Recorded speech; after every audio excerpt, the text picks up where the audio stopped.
How to merge cells in Canva table.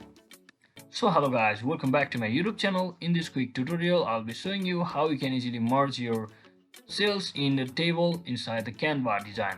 So first thing, just head over to any of your browser and make sure you are logged into your account inside the canva.com.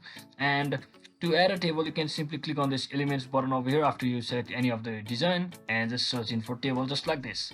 And you can add any of the table of your choice. So let me just add this one over here. As you can see, I've already inserted a table. So now to merge a cell, let's say I want to merge this cell and along with this and this cell. So let me just show you an example by merging these three cells at once. So all you have to do that is just select first cell just like this and click shift on your keyboard and then press this and this. So once you select all of these three cells, just right click on from your mouse and you can see the option called merge cells.